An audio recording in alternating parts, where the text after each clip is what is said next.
came up with this, I created this technique called affirmation transformation, where it's kind of like, okay, what is coming up?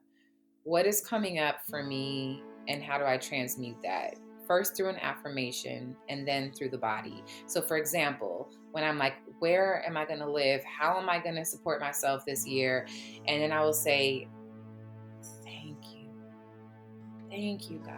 Thank you, universe. Thank you, most great spirit, for providing the most perfect transitional home for me to ground and build and heal. Thank you. Thank you. And I would be so grateful for it before it came, because I knew that I had to raise my vibration into that gratitude to help support calling that in and experiencing that. Hello, and welcome to Grief, Gratitude, and the Gray in Between podcast. This podcast is about exploring the grief that occurs at different times in our lives, in which we have had major changes and transitions that literally shake us to the core and make us experience grief. I created this podcast for people to feel a little less hopeless and alone in their own grief process as they hear the stories of others who have had similar journeys. I'm Kendra Rinaldi, your host. Now, let's dive right into today's episode.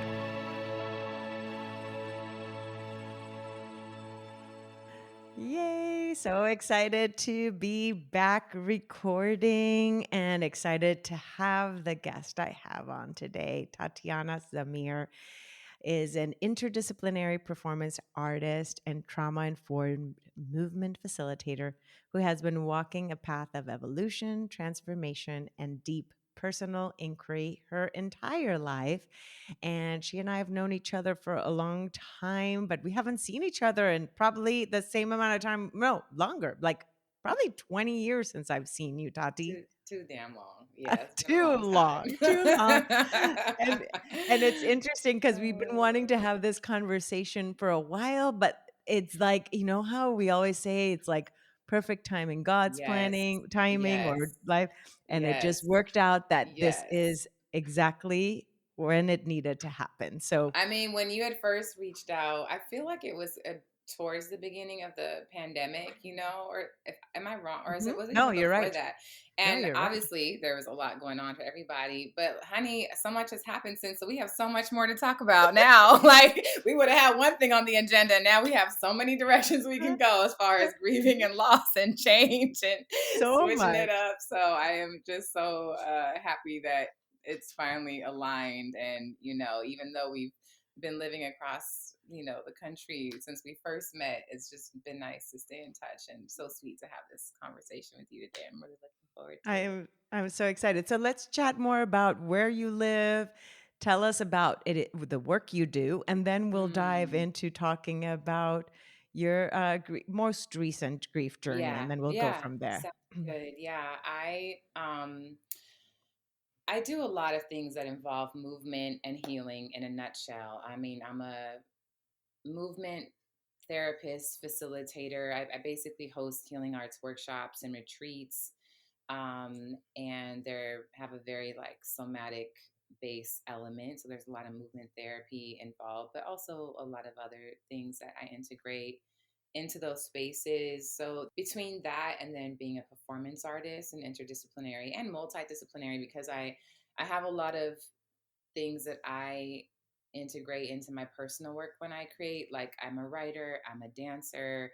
So there's different ways that I put these different creative aspects together and tools together. But then I also like to collaborate a lot with other artists. So sometimes I'll produce a show and I collaborate with other artists, and or sometimes I join other people's projects. So basically I'm a performance artist and a somatic healer, and I've learned how to just keep it simple because I could do a million things and have done and lived a million lives. But right now, that's basically what's going on. And in a very young age, you have lived a million lives in this Yes. very young time of your existence on this planet, at least. Yes. Yeah, it's amazing, like how much also our life just molds who we become and the different aspects, how it translates into what it is we do, and in your Mhm. case, in your arts and in your expression in that way of how much it's informed how you do, because you focus a lot on trauma, correct, and the healing.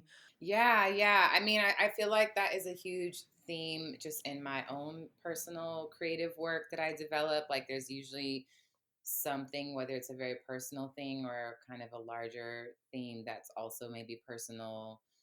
Yeah, that's definitely a huge theme. It's, whether I'm, some of these themes often overlap in between my creative, interdisciplinary or artist performance artwork and my healing arts workshops. Like, for example, one theme that has come up in the past and I know will probably be a lifetime theme is healing from mother wounds, right? So I have poems, and just in 2020, I created a dance film with a dear friend, and it was around healing my birth story, and around my mother, right? And so I wrote these poems and created this dance film around healing mother wounds. But I have workshops, right, that are around healing mother wounds for other people who want to dive deeper into that work. So I find that a lot of times the themes overlap. And it does make an impact, the fact that you've had your own life experiences as you're helping navigate someone else's. This aspect of empathy, of course,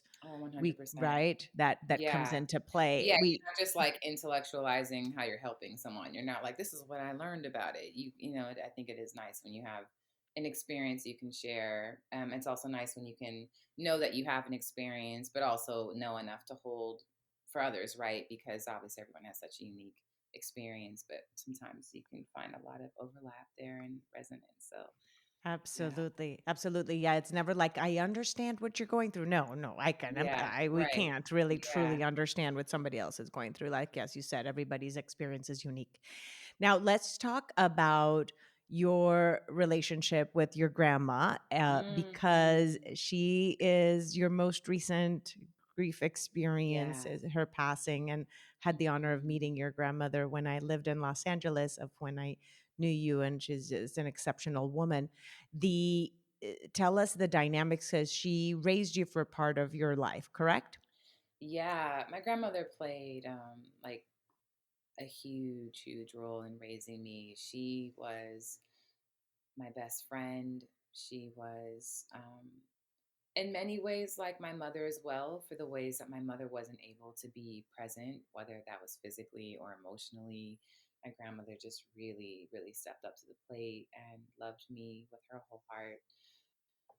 One story that she would tell me, um, is that when I was like 3 or something, I was very young, and that she was working, my mom was working, and I was in some kind of like daycare facility, but it was like at someone's home.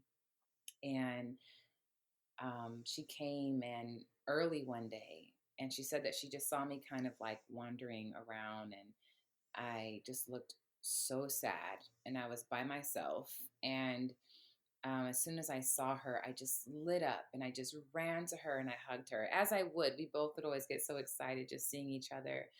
And she checked my milk bottle, and it was like sour, like she was just like, oh, my baby is not being cared for here. And something about that experience made her be like, you know what, I need to, and I want to show up for her more.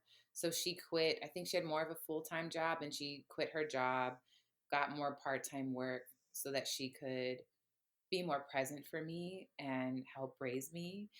And she was broke, she was really broke. But we, like, I didn't really know how broke we were because I was filled with so much love, like so much love. But I remember, like, she had this one car.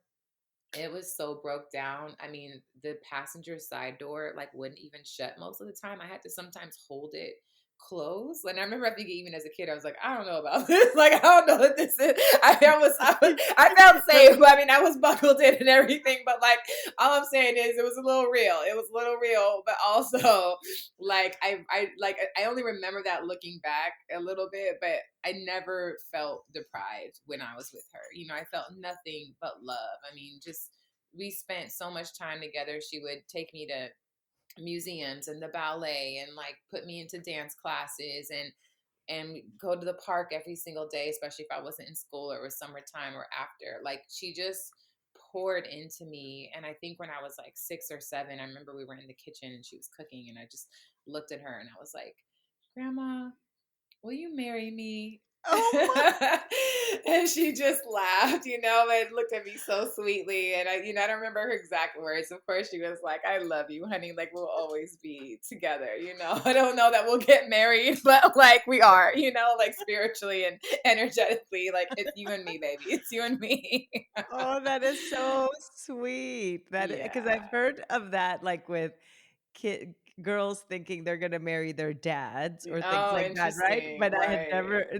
I had never heard that with a grandma. Oh, that Yeah, is I the was sweetest. like, whatever this thing is where you just commit to forever, I want that with you. I With was just oh, like, I want that. that Yeah. is the sweetest relationship.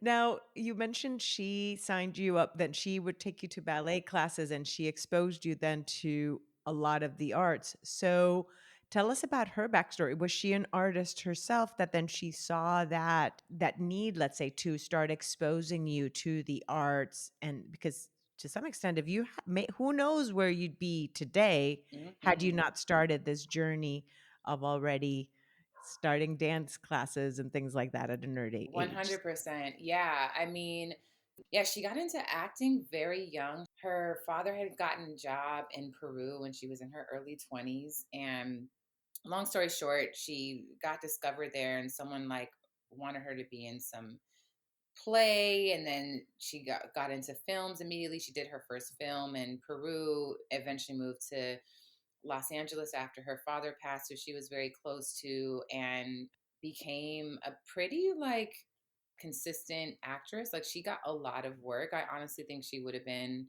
I think she definitely would have went way further had she not decided that it wasn't the path she wanted to stay on after she found the Baha'i faith and wanted to just do more community service work. And she ended up working with Mayor Tom Bradley for decades and doing a lot of like arts programs for inner city youth and things like that. But to go back, she had a love for the arts. She was an actress, and I would say I don't know if she ever claimed to be a model, but I mean, she was definitely a model. There, if you Google Lisa Montel, everyone, and trust me, you want to, because this woman is stunning. Like she's just gorgeous. Like yeah. So she always had an appreciation for the arts, and for sure. I mean, she put me into dance classes when I was young. She also, and then my mother helped put me in the Baha'i Youth Workshop, because she had a connection with that, which I know people may not know what that is. Yes, share what it was because it started the dance workshop started in Los Angeles and the Yeah, yeah. Yeah, I mean, I might not do the full accurate beginning foundation, but I'll try real quickly. But basically, Oscar DeGru and his wife at the time, Freddie, like they had started a space that was just a safe space for youth to come together so that they weren't out in the streets with nothing to do. Like, let's get together, let's be creative, let's have acting classes, let's dance, let's create. And then they would create like dances and songs and raps and that were inspired by the principles of the Baha'i faith. And so that started in the 70s. My mother was a part of that when she was younger.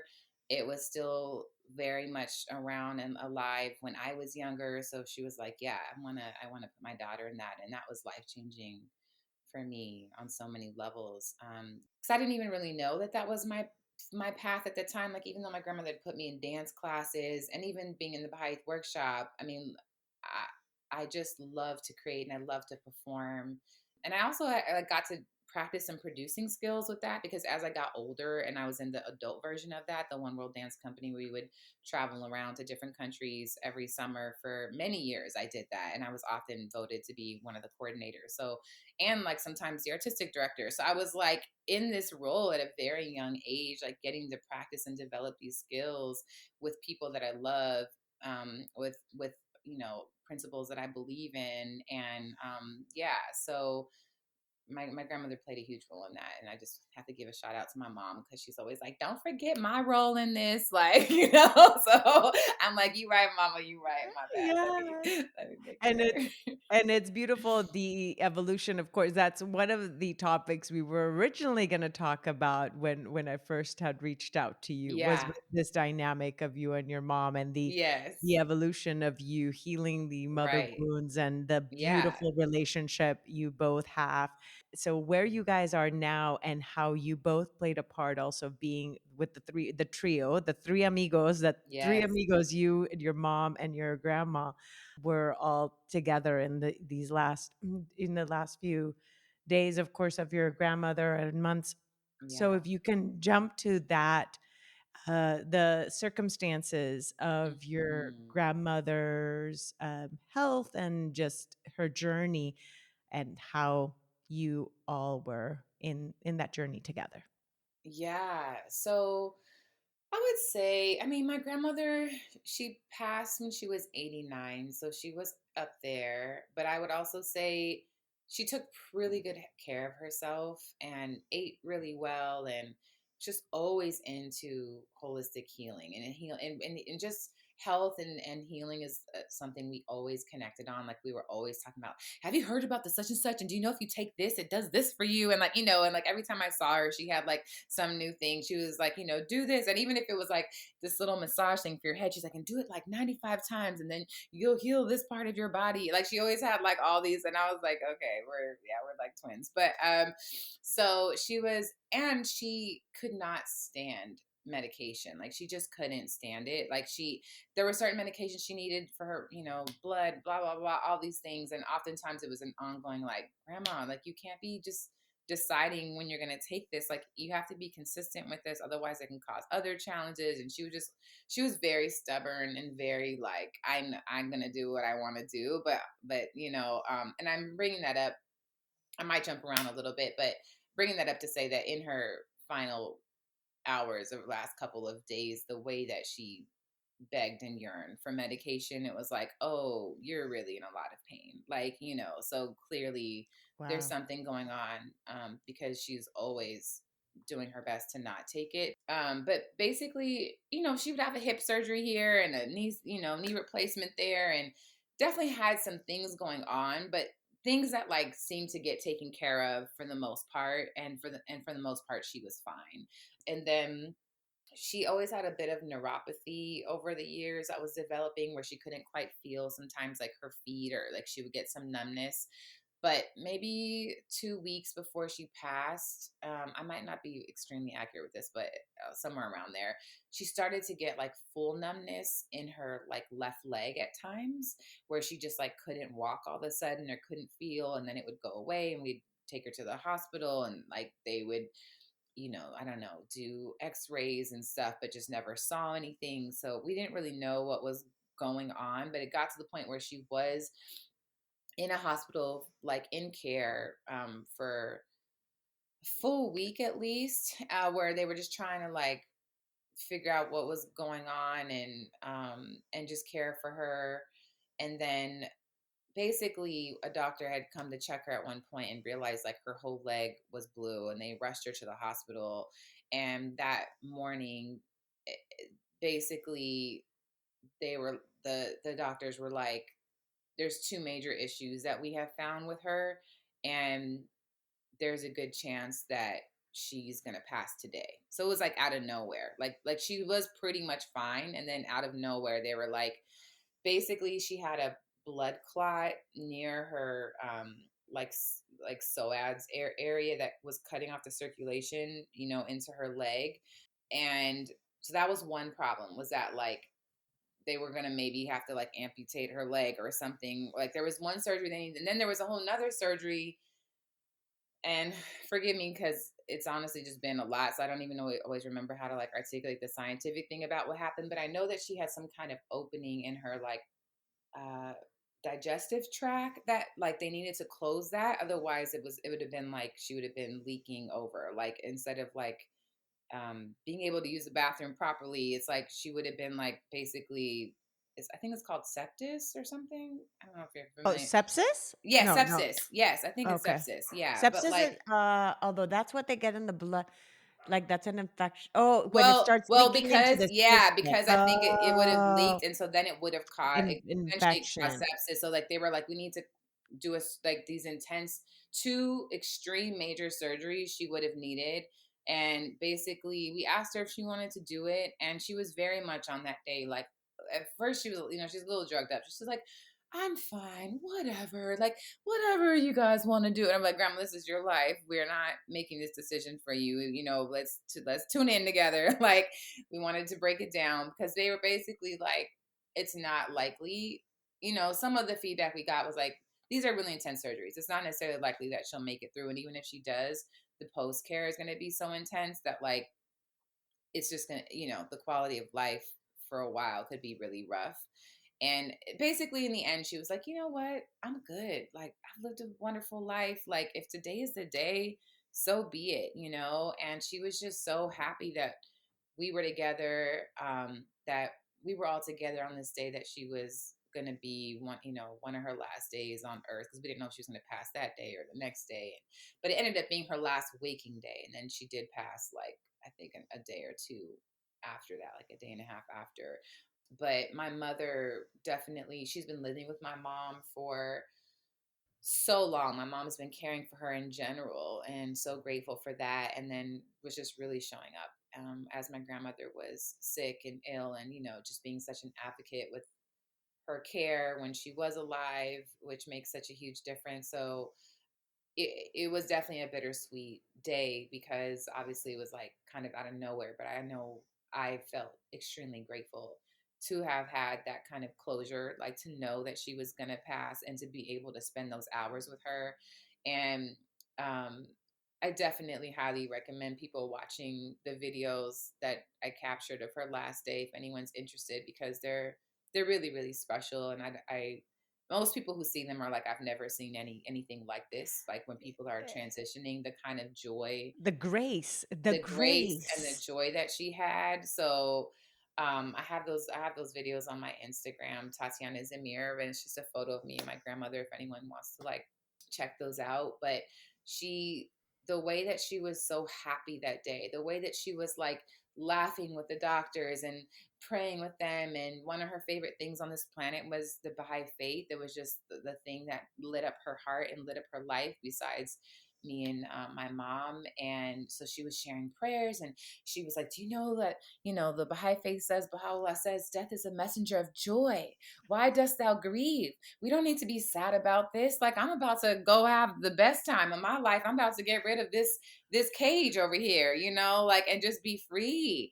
And so it was just really inspiring and beautiful, and just made me so happy to like see her in such a beautiful space, knowing during her last days. And my grandma had a lot of ambition, just a lot. Like, I mean, I remember when she had her hip surgery like years ago, and I was like, Grandma, how are you doing? And she's like, I'm fine. I just want to get back home so I can get back to work. I got to finish my book, and I have the CD that I'm collaborating with the musician. And she was, and I always just would be like, damn, if I had half of the ambition The my grandma energy. had, I'd probably be going real far in life, but like she was just so amazing.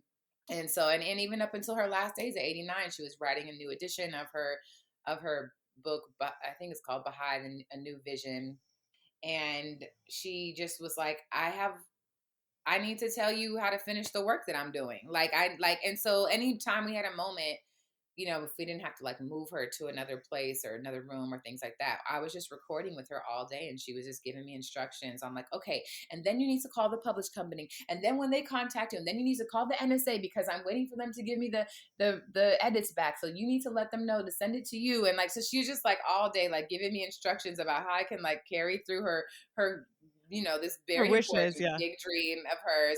But then she was also like going through the like, okay, and then in in the closet to the left, the thing, and then and then my Baha'i rings, my stuff, those are for you, Tati. So there, you open the second drawer, so she just like giving me instruction all day on like how to like just, it was just amazing. She just was speaking, and literally all day, that anytime we had a moment to actually talk when we weren't like needing to change her or care for her in some way, she just she just recorded all day, and then it wasn't until and then I think around 11 p.m. or something she had like finished telling me everything, and I just said, I love you so much, grandma. I'm just so grateful for our relationship, to have spent this day with you. Like, you lived an amazing life.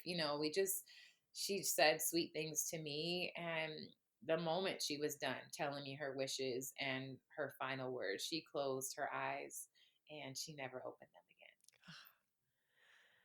Amazing. This is how many hours after the doctor said, because he said she might, Yeah, I how many think we hours? found out, like, I want to say we found out around, like, it was somewhere in the middle of the day. Honestly, it's a little blurry right now. So I it was haven't like not a full 24 hours? No, no, it was the same day. So I think we came around 11 or 12. My mom was at the hospital first. She had found out. She called me crying like, you need to get to the hospital immediately, and I already knew, like, Um, So, yeah. Tati, that Yeah, it is was a just little out of so nowhere. fast. Yeah. So fast. Like it's like and what you just shared of everything that she said and even the videos you posted, you would think that it was in a matter of days of everything that you're sharing of these hours of how much you did and that she shared in those hours. Like Yeah. Yeah. that wow. Yeah, I know. I mean, and even though it was fast, I know that for some people they don't even have those moments. They don't even Right. have hours, people just can pass out of nowhere, and or you're Mhm. not there, or they pass and you can't get there in time. And so it was fast, and at the same time I'm so grateful that we had those hours together, because they were very, very special. And I feel like, yeah. And you So, all radiate in the videos that you shared on Instagram. Is like you, all three of you, just smile. You could see the love, you could see the joy amidst the sadness. And that's the yeah. thing with grief. It's like you can hold both these emotions in the Yes. same space, and it's okay. It's they're not removed from each other. Joy and grief and joy and sadness can live amidst the same Yes. space, and we sometimes 100%. forget that. 100%. I mean, yes. I mean, to be honest, one of the things I was processing, or having a hard time being with, was that I didn't feel like I had enough grief or sadness when my grandmother passed. Like, given how close we were and given how much I love her, it was like something about the way she transitioned and just focusing on the light and the love of our relationship was just really carrying me. And I don't know if this is true, but it does resonate with me. I had a friend who said, I have noticed people have a harder time with loss when there was a lot of unfinished business and a lot of pain. It's almost like those wounds get erupted, right? When someone, because then you're not just losing the person, it's like all this other stuff comes up. And I think because my grandmother and I were at so much peace with each other, and there wasn't unfinished business or unsaid words, so I think that's a part of it. I also know that I'm just, as one of my intuitive healers said to me, because I did ask her about this. I was like, "Why am I okay? Like, why do I feel okay?" And I know everyone has their own journey. Yeah, Yeah. and she gave you permission, just the way she herself was so ready and how she Yes. exited this world, Yes. and her acceptance of it, brings you peace as well too, because Yes. you were with Yeah. that. Okay, yeah, what did your intuitive healer Yeah. say? Well, I'll just say, I mean, so yeah, I mean, she said,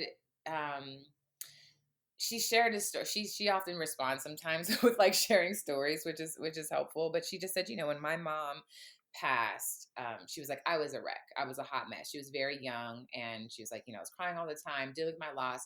She said my sister, on the other hand, just seemed fine and dandy. Like, it was just another day, and it was just really interesting to see how she was kind of just moving through the world as if this huge loss didn't happen.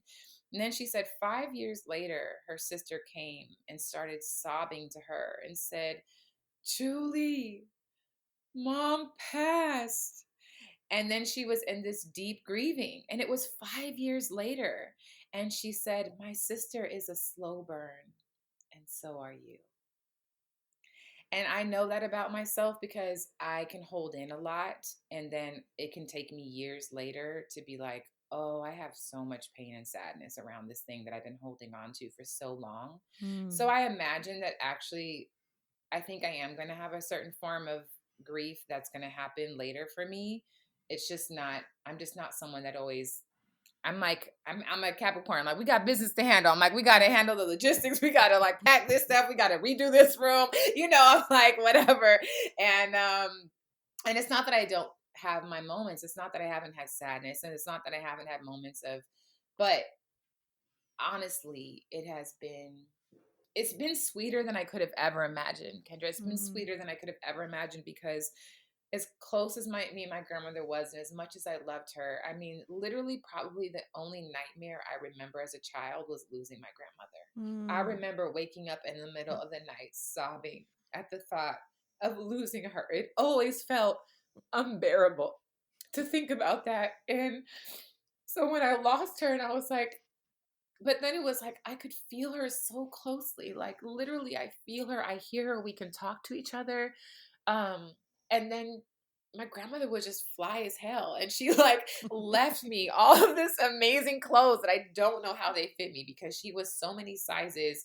And some of the things she had when she was younger She somehow fit kept me. And all of that? yeah, oh yeah, well, she was a hoarder. I mean, listen, let's just be real. I mean, it's one of the reasons it took us so long to pack up all her shit because she has way too many things. That's another story. But I will just say, one of my friends who's like a fashion person, so she came over. We like were trying on all these clothes, and we were just in awe of how many of my grandmother's clothes fit me perfectly, like Ah, perfectly. And we had similar style, and like, so I have this whole fly ass wardrobe. So, and one of the ways that I've just been staying in contact with her is just wearing her jewelry every day, wearing her piece of her clothes, wearing her like, and then like. It's weird. It's almost like actually after she passed, in some ways, I almost feel like we're even closer because instead of like seeing her when I can, whether it's once a month or sometimes twice, like I never saw her as much as I would like to these last few years, but even though I made more of an effort. But when I was younger, we saw each other so much more. But now it's like, I was like, oh, but she's literally with me every day, all day now. Like, I'm listening to her music. Like I said, wearing her things. I'm praying for her. And so, like, in so, in some ways, I just almost feel like we're closer than ever. Um, and it's been really beautiful.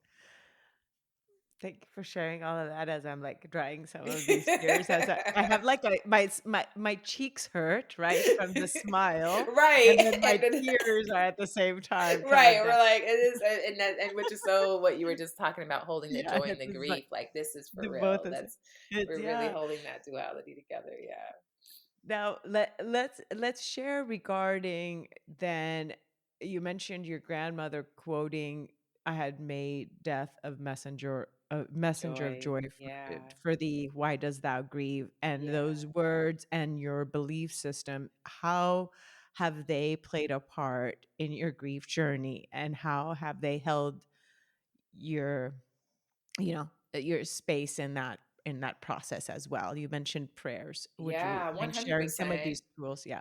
Yeah, I mean, I think because my grandmother was a Baha'i and had these very unique belief systems around death, and not just I don't know, because you can practice something and you can say you believe in something. I think it's another thing to embody something. I think my grandmother not only believed in these words and in these messages, but she really just embodied it. She felt it deep in her bones and really believed that there was a more joyful and liberating space to occupy that was so much better and sweeter and more heavenly than this earth. And I think that, one, seeing the joy that she had in her transition gave me peace and joy, but also believing in the same faith and also having this guidance. It has been a beautiful framework to not be like, it's not to say, of course, I mean, I'm honor, and it's so important to honor the full spectrum of emotions. I'm not saying I'm going to like stuff my sadness or something. That's not the point, but that I don't have to look at this as like, I don't have questions. I'm not like, what happened? Or like, where did she go? And is she okay? Or like, I'm I just think that that framework has been like the bones and the structure to hold so much of the joy that is still living, within my spirit and my body, as I'm processing her loss. Yeah. Sorry, I'm hearing Bliss. I'm hearing Bliss shake herself. Oh, she was Uh, shaking in the background. Yeah. Should I say that again? no, no, no, no, We're no, no, good. no, Okay. not at all. Yes, That's we good. got dogs in the We background, got, everyone. yeah, I Real know. life up over here. I've been having to mute, yeah, over mine over here on my end, and then Tati over there. The part of the word you used, a framework. I love that because it's so true. It's a framework when our belief systems create a framework for us to build upon.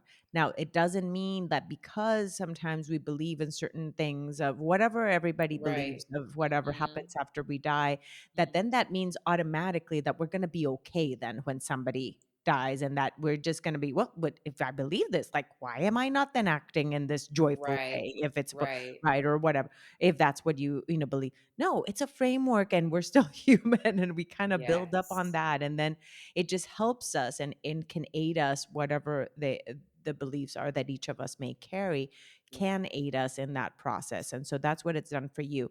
Now, Mhm. help us then understand other tools that you've used. You've mentioned your wearing her jewelry, wearing her clothing, Mm. being able to talk to her and now carry her with you even on your trips Yes. to Bali as you're doing Yes. your retreats. Right, You right. can carry her with you all the time Yes. now. So Yes. what other tools and how has it influenced also your Mhm. dancing now as well? Mm.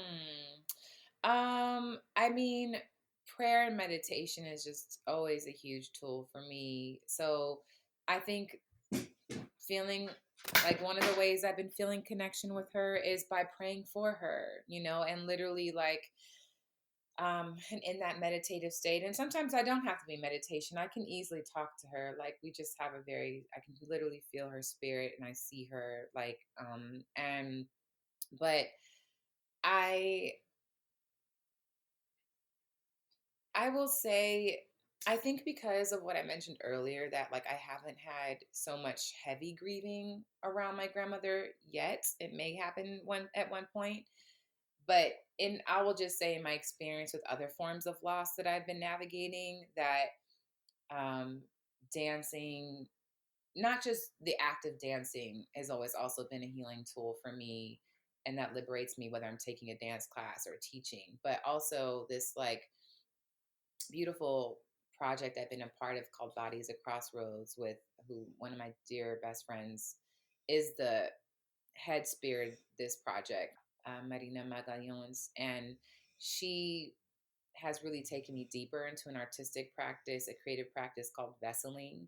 It's something I've been doing, and it's why she invited me into the project, because she saw something I did, and she was like, "Oh, you're already doing this thing that I'm interested in going deeper in," and I had no idea how like that it was like a space that needed to be filled in my life. So we've been in creative process the last couple of years, and it's really this there's a lot I could say about it, but the short definition is I just see it as like a way of really being a channel, of really letting spirit move through you, through, and then letting your body respond to how spirit is moving through you, versus like it is a form of improvisation, but improvisation feels very different to me. Improvisation feels like I'm kind of like, oh, what am I going to do? What does my body want to do? Maybe it wants to go this way, it wants to go that way. But vesseling is like, no, I'm going into this deep spiritual sacred place where I get to really almost go into another realm, into a portal.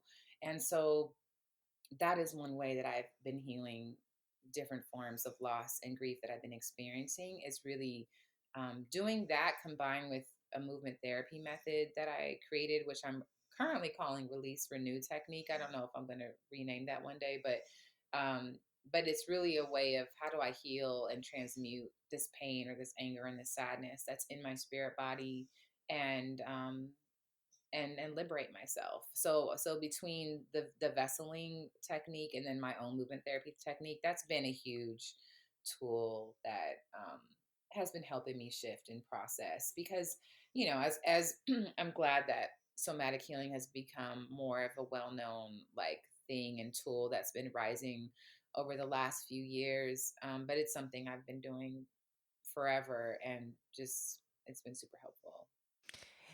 And with somatic healing, history wise, is that it was that very much common in a lot of native cultures in the process of grief? Wasn't movement and somatic healing part I mean, as far as of I know, yes. yeah. I think movement in general and dance, yes, it's been a part of like so many Mhm. cultures, right? And then I just think like these things I'm mentioning are just kind of very more nuanced ways of Of that. moving and being in Mhm. the body, you know. But yeah, for Yeah, like we're sure. just kind of discovering different ways or labeling them a little bit different than Yes. maybe what it was before. Yeah, totally. Yeah, Mhm. but I think a lot of people are like, yeah, let's go back to the roots. What were our ancestors doing? How were they doing stuff? And so there's definitely that element. And then I kind of how I'm seeing some of my movement practices, specifically around like this vesseling and movement therapy technique um is somewhere where that's what's part of what the body of the crossroads ideology is. It's like it's ancestral. It's like bringing ancestral memory. It's like tapping into that, but it's also tapping into the present and what is new and what is contemporary. What is the new medicine through movement and through processing. So it's like bringing those two together. Yeah, one of the other major themes is like holding joy and grief together. So that's really beautiful that we've talked about that because some of the work we're doing right now is really all about that. So that's been really just healing for me to be in a process where I'm literally processing around joy and grief in my body in a creative way. That's been that's been extremely helpful. And obviously just the basic things like friendship, community, like I definitely had my community show up for me in a way I don't know that I've ever had show up for me. And that's saying a Mm. lot because I'm very blessed. I have a pretty Yes, yes, gangster strong. ass Yeah. community, like a lot of people who are really amazing in my life. But the way that folks were like, not just the basic things of like sending flowers and sending whatever, but yeah, just really I felt really held in prayer. What was interesting though is I actually couldn't receive a lot during that time because I was so overwhelmed with all the logistics. Did you leave too during that time? Weren't you I gone Oh my god, afterwards? I it worked out. I was on an artist residency. We had a show in Claremont, which is only like, I don't know, 45 minutes outside of LA or something. But nonetheless, it was like a whole container I was in. And literally, like I think the next week I came home, my grandmother passed. So I Oh, was here for yeah, for that. Uh-huh. for like when she was getting sick, and then I think it was 2 weeks later she had actually passed. But that week Mhm. before she was in the hospital, whatnot. So no, I was luckily, oh my God, so grateful that I was here and in town when So that you weren't happened. able you said you weren't able sorry, I interrupted. So you No, weren't it's able okay. to receive things at the beginning because you were so Oh yeah, busy. just so busy like handling the logistics of like what you have to do when someone passes, The right? And business, yeah, the it's a business whole stuff. thing. It's just a Oh, yeah. whole takes up a lot of time and energy. And I think because as we've talked as friends, I'm an ambivert, so it's like I also need a lot of time alone when I love being social and I love connecting with people, but I need a lot of time alone. So especially if I'm overwhelmed and I'm carrying a lot, then I need connection and I need to be with my people, but I just usually need sometimes more alone time than anything. And I really needed that at that time. So, but I could still feel the love around me of my people being like, I'm here for you. I got you. Let me know what you need. And yeah, it was just So, really, what are some of the ways in which people showed up or ways in which they helped you in your grief journey that you felt were either unique or that you're like mm, that you remember, like not only of course maybe food or yeah, right. this or a phone call or a text, but Yeah. were there were there ways in which people showed up that either surprised you or that were just very meaningful for you? Yeah. I think, I think two things come to mind. One, speaking of vesseling, even though it's like this movement practice, but I really actually see it as a lifetime practice. Like I'm trying to go deeper into my listening in all things in all areas of my life and really making choices from a place that feels like it's honoring my knowing, it's honoring my yes, it's honoring my no, right? So sometimes I make choices that don't always intellectually make sense, but I trust spirit more than I trust the intellect. I'm not saying I don't trust the intellect, but that's just where I'm at. So even on the morning of my grandmother's burial, my mom and I, well, we just decided to keep it extremely intimate. I was like, I really don't want people there. I just want it to be us. And what I did see was like a handful of my friends who were Baha'is. Somehow they didn't have to be Baha'is. Um, but I wanted a lot of Baha'i prayers to be sung. So I meditated and I was like, who are the people that are supposed to be there? And I invited 5 women, and 3 of those women aren't women that I like even hang out with one on one, like ever. Like we see each other, like they weren't my closest friends, but I listened to my spirit and I was like, oh, they're supposed to be there. And my mom had a couple of friends there. And when I tell you, we sang the most heavenly prayers that morning, the most heavenly prayers. Like the two of my mom's friends that were there were like, are you guys in a chorus together? Like y'all sounding like some literally angels over here. And even we, I think we're a little like, whoa, we do like, I don't know. It just felt like such a spiritual experience. And that was a form of support. Like even just support from the creator. I'm glad that I opened up to listen. Thank you, creator, for showing me who needed to be there. Thank you, Tati, for listening to the creator so that you could pick the right people that were supposed to be there. Yeah. But like that support and them just being like, I'm there, I got you. And that was beautiful. And then my mom and I realized we needed it a couple of months before we had our grandmother's celebration of life because there was just so much we had to manage in our personal lives and around my grandmother. So we decided to have her celebration of life around her 90th birthday, which we Mhm. were planning on having a big celebration anyways. We just turned that into that. But it was also kind of during the summertime where everyone's like out of town and busy and doing things. So most of my really close friends couldn't be there. And I had a little bit of sadness around that, or a little bit of like, oh, that's too bad. But one, I did have a couple of good friends that were able to come. And one in particular just really like came through, like did the flowers, like got so many of the things, like was such a energetic support, said the most beautiful words, like, um, and also I felt my grandmother orchestrating some things, like it was really interesting because my grandmother, we have so much in common. And one of the things we have in common, well, I think my grandmother was even more particular with people than I can be. But like there was just a couple of folks, a few people in her life that she was like, I love you, I see you, I want to build with you. And if you're not them, I'm so happy being myself and like living my life. But anyway, what most of her friends have passed, but their grandchildren I'm friends with. Mm. And they spoke at the memorial. And then we even got a recording of one of her friends, a couple of her friends. Um, and I don't know, I'm trying to articulate like what happened because it was so magical, but it was like people were like, I've never seen this before. This was bigger than just your grandmother. It was almost like this this honoring of grandchildren and grandmothers, Mm. because all of these grandchildren, we were all talking about our grandmothers and their journeys together, and these amazing powerhouses who were beautiful and spiritual and advocates and like did amazing work. And we were all sharing how they've impacted our lives. Like it kind of became bigger than my grandmother, but about like these 3 women matriarchs Mm. who are just so powerful. And I felt so supported by, even if my grandmother's like friends weren't alive or couldn't fully be there, it felt like the spirit of them were so there. And I don't know, just magical things like that, beautiful things like that, just made it really, really special. Now, your grandmother has supported you in other aspects of your own grief journeys, of other grief journeys through your Mm-hmm. life. Mm-hmm. So, how has her transitioning impacted your ways of having that support, grounding that she was for you? And I know that you mentioned she continues to be with you, but has it Right. made an impact in like, oh, I usually would call grandma to me, to check in and Right. see how has Mm-hmm. that played a part in your own life now?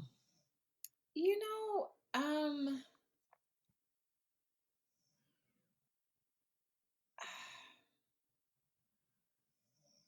I think just because of where I'm at in my life and because I do have a lot of support and a lot of tools, as much as I got so much from talking with my grandmother, I think I'd come to a place even when she'd passed that she wasn't necessarily one of the people that I was like, how am I going to do this without her? I Mm. do think how would I have done life without her? And I know I wouldn't be where I am today without her. But I really at the moment don't feel like I'm missing out on anything. If anything, I feel so much more supported. I feel like she's in this heavenly realm where she has access to so much more superpowers. And I know she's doing her work on me. I know that when I'm struggling or I'm having a day and I can just feel her and I'm like, Grandma, you got this, right? And I can just hear her like smiling, like, I got you, like, I'm working on this, I'm like, so I, yeah, I mean, that's just where I'm at with that. I just feel her so close and I just feel her support even in a bigger way. I think more than even when she was here. Ah, it's so true. I can relate to what you're saying with that so much because yeah, even though there are times in which I sometimes wonder, oh man, I wish I could call my mom at the same or things like that. At the same time, it's that knowing that she's there, she's got my back, anyway, Yeah. that helps me as well. Okay, now Tati, what other grief parts of your journey would you like to tap into shortly, and which we will leave it as maybe part B of Right. an Part two, part three, the intro into what's coming. Yeah, I don't even know. Honestly, I don't. I mean, I don't even know because I'm like, ain't nothing short about any of the other stories. So if you have a specific question, let me Yeah, know. no, no, no. No, yeah, no, you're right. Okay, let me ask you this. Okay, with let's go into the part of your healing of your mother wound because you Okay. mentioned that anyway at the Yeah. beginning. So, as your grandmother now, since it was the trio, now it's you and your mom, how has your dynamic of the two of you Hmm. shifted now that grandma is not Yeah. here physically? Yeah.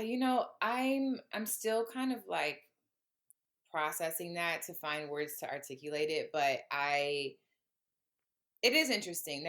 There was such a trio energy there. Like I feel like even when I would go visit my grandmother or it's like they live together. So it was always like even if, I don't know, we were together a lot or in the same space. And because my mother and I mean, I don't have time to get into that whole story, but I will just say we had a very, very rough, tumultuous relationship and is we've done so much healing and we're so much better.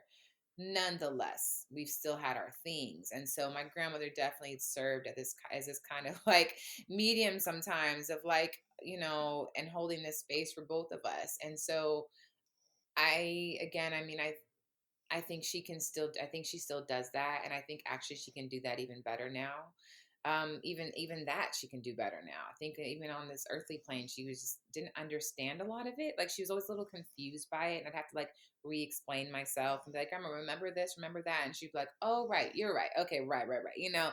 I see where you're coming from, or I can So um I don't know. Yeah, I don't really know how to articulate it yet. It's just she's just not physically there and it's just me and my mom. And so I feel like I actually kind of in some ways feel like it's allowing my mom and I to go deeper further. I think even my mom, like there when we did have a couple of moments, even in the very beginning after my grandmother passed, dealing with some stressful things that brought up some hard feelings for us. She was like, listen, like I don't want to have these moments with you. Like it's just us now. Like it's just us. Mm, Like we're all we have. Like I don't want to simmer in that. I don't want to, and so I mhm, think that there's a way that my grandmother's passing has even propelled us to go even deeper and quicker into our healing.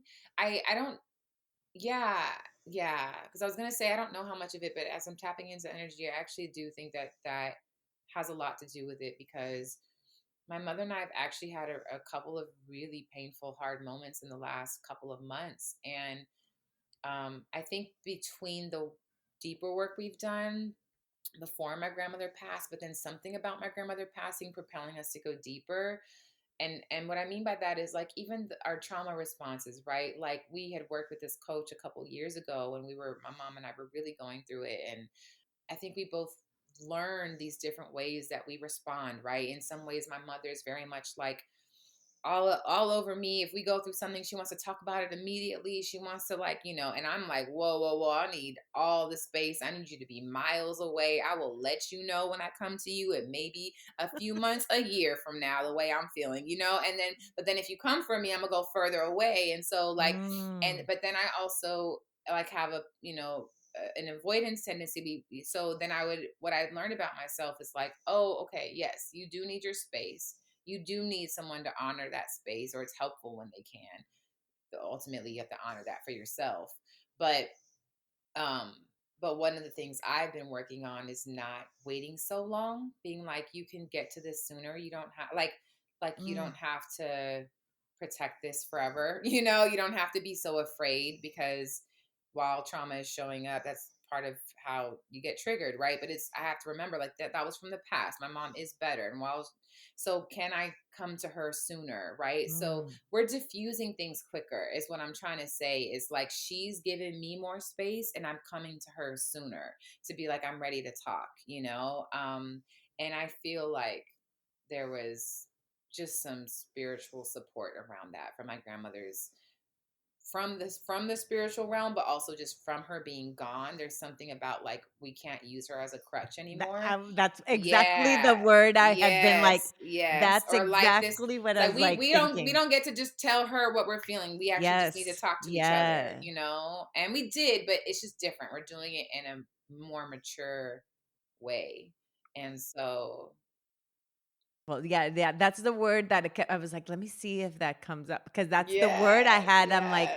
I'm wondering Uh-huh. if how that dynamic changed when, yes, you were a trio, but if she was that middleman, like Yeah. then how do you then now? So yeah, you And I don't can't think I use. realized how much she was until now, actually. Mm, Like literally even this moment. Because when even a couple of people had like brought that up. Like, how is it with your grandma gone? I don't know. It's like, I don't know, but now I don't actually just in this conversation, this moment, I realized actually how much we were kind of using her as like this, That I crutch, don't know. yeah, yeah, Yeah. Yeah. yeah, the middle point. Yeah, because you had somebody there to diffuse a little bit to what you guys were feeling, Mm-hmm. or even a reason to have to maybe see each other sooner than maybe you wanted, because Yes. you'd have to Right. go see your grandma, let's say, but maybe Right. you didn't want to see mom, but then you Right. did go, but then Mm-hmm. so all these Mm-hmm. dynamics. So this Exactly. is great that you guys are consistently working on your dynamics. Now, share with the audience, like, what would be some of these takeaways for you then in dynamics in your life's journey as well as your grief journey? What would be some words of encouragement, either from the work you do or from the experiences you've lived for others that may be going through either traumatic events or going through grief? What are some shares you'd like to express? I think, I mean, I know this isn't like a new thing to say, but sometimes we can't hear the same thing enough, when we're actually trying to put something into practice. But what the first thing that came to me is to just have grace with yourself. That it is so important to call on grace, like the energy of grace, the spirit of grace, to really like call that in and be with it. Um, Let it be with you, let it carry you, breathe it in, meditate on it, ask for it, Like, so, like, beyond just the word of being like hearing it, like, how can you really try to actively infuse it into your life, into your grief process?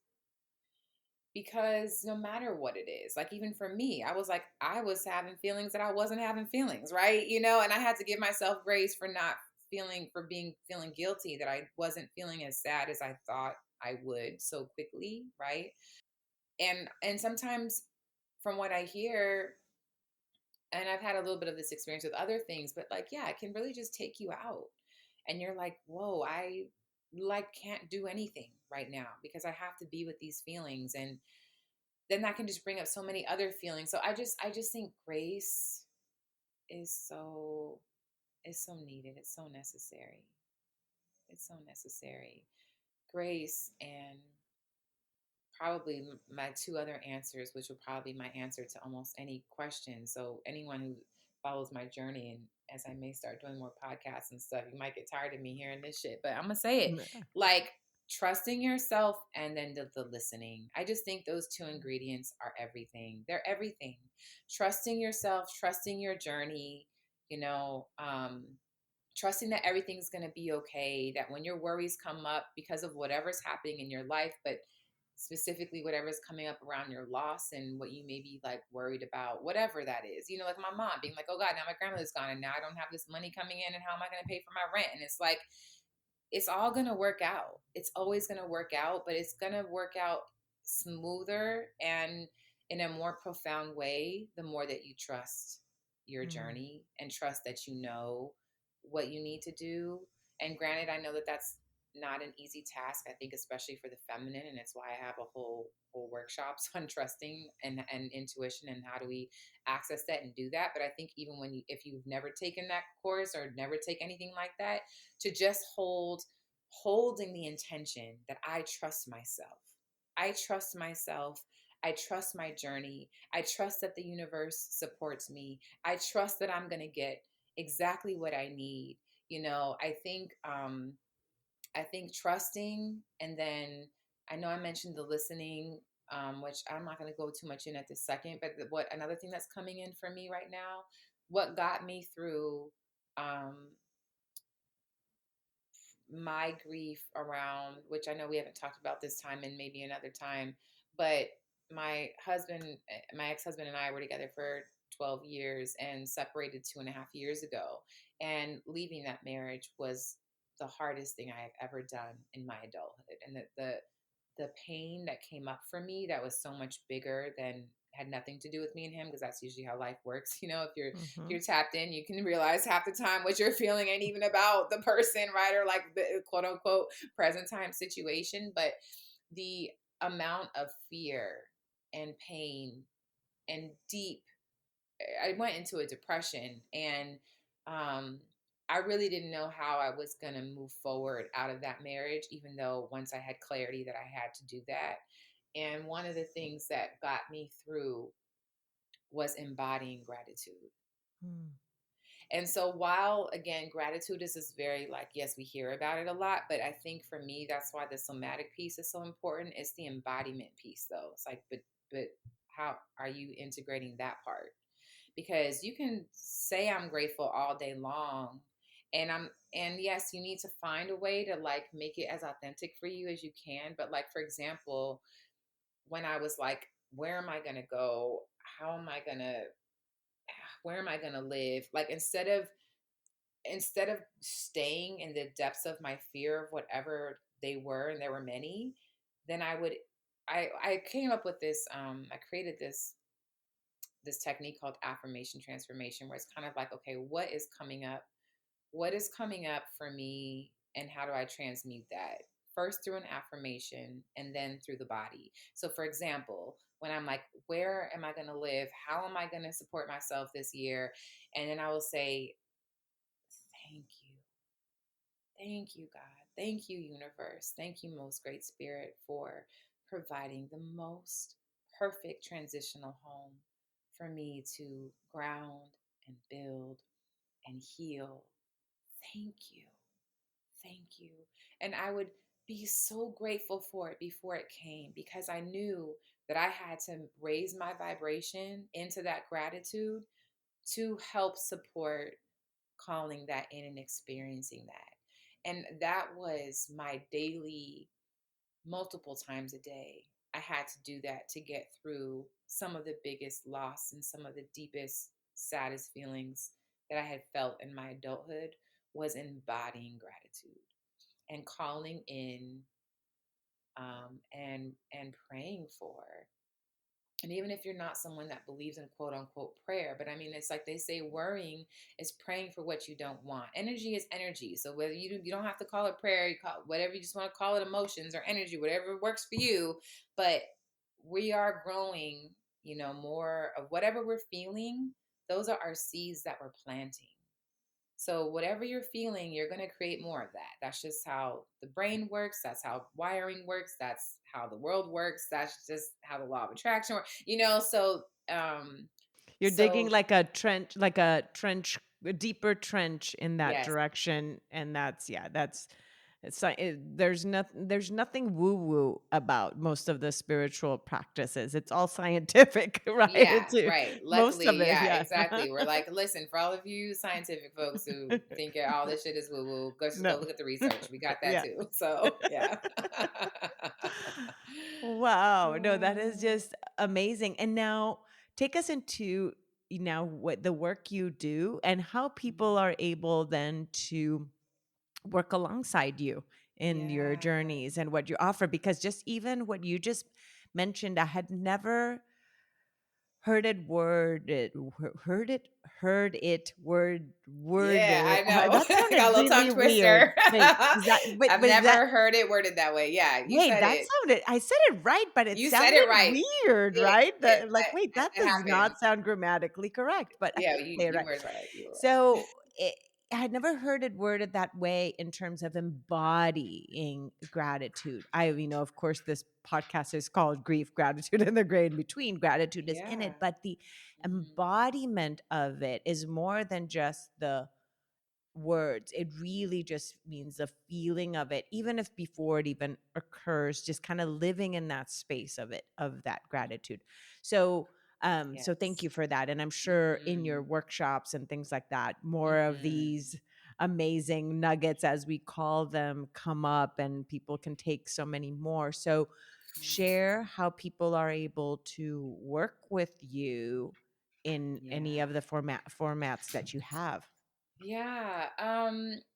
You know, I don't have a whole lot of um consistency right now. Like I'm not like I have this class every Monday at this time or every whatever. I'm very much, because I'm in this listening practice and I am in this transition of kind of remolding and recreating in some ways. I'm holding the intention to at least do one healing arts retreat a year. I'm holding the intention. I mean, I'm definitely in process of creating projects and, performances and shows. And I think that those are just as powerful as healing experiences, at least in my experience. I mean, I've had honestly probably more people send me even letters and stuff from when I did my produced my first show to be like, When they've said, that changed my life, right? And like I that healed me, hearing your story healed me. So I think through the performances and the workshops and retreats are like the main ways I'm working with people right now. I sometimes do one-on-ones. I don't really promote that as much. I usually just like people reach out and I'm like, if I can work with them one-on-one, if the timing works out, I Mhm. do. But the best way to stay in touch is one, I think Instagram. I'm not on there a whole lot, but like it can be like a way to just stay connected. But the best way is definitely going to be my newsletter, just because when I actually have an offering, you'll see it. I try to share on Instagram, but social media is so weird. It's like with the algorithms and all that, you may not see, you don't see everything. So if you want to make sure that you know what's happening and you know what offerings are happening, yeah, just through my name. I mean, my Instagram handle and my website is my name, Tatiana Zamir, TatianaZamir. So Ooh, yeah, we got to hear a little bit of the singing. oh my God, no, that's just me being silly. I just like to sing my Well, I sentences love it. I love sometimes. Yeah, but yeah, I would say those are some good ways to just stay in touch so that you kind of know what's going on, then you can see if something resonates or works out for you to join. Thank you. Tati, is there anything I did not ask you that you want to make sure you still share? Yeah, I mean, I feel like sometimes later on, like when I know anyone who gives talks or like it's like sometimes you later you're like, oh, I forgot to blah blah blah, but nothing's coming to me right now, and so no, I love this conversation. I'm so glad we had it, and it was just as sweet for me. Got some gems for me to just have space held. So thank you for asking those questions and allowing me to process and be with all of this. And Oh, yeah. I'm so grateful of you being my first guest after this 3-month hiatus or 2-month hiatus of recording. I'm just so grateful to have you on the podcast, for you sharing this story. I was so moved by your journey. I've been, in awe of you since I've known you as you were a young teenage girl when I met you, Oh, and same. the woman that you are, and how much I learned from your own journey. And again, even though we don't see each other, we know of each other's Yes, we know energy of and each all other. that, of Yeah, each and it's other, just been and that nice energy. to reconnect for sure. Yeah, Like, so and I'm I just felt the grateful. same way. I mean, you've just always been such a light, and you're stunning. I mean, like inside and out, just like You're so just so beautiful. No, I remember all the dudes being like, "But did you see that new okay. girl Wait, who wait, just wait. moved into the?" Let me stop recording now, then before you.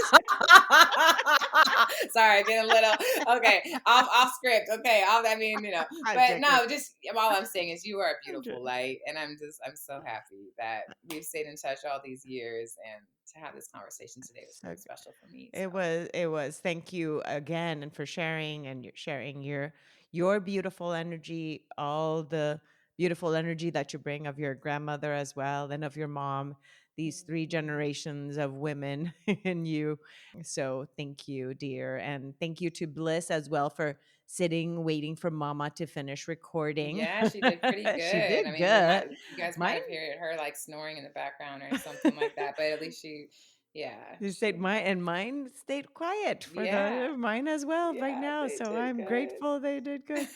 I love you, Tati. Thank you so much. I And to love everybody, make you. sure to check the bio in the show notes, and you'll see Tatiana's website there.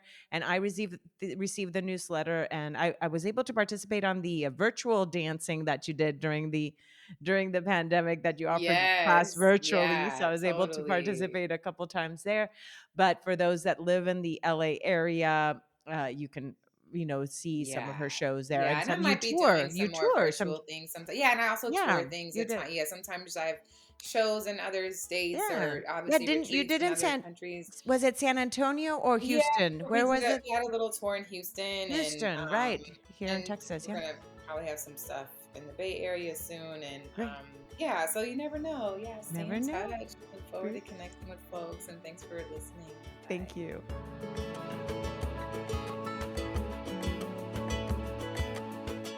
Thank you again so much for choosing to listen today.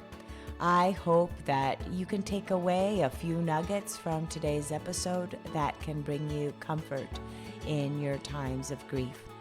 If so, it would mean so much to me if you would rate and comment on this episode.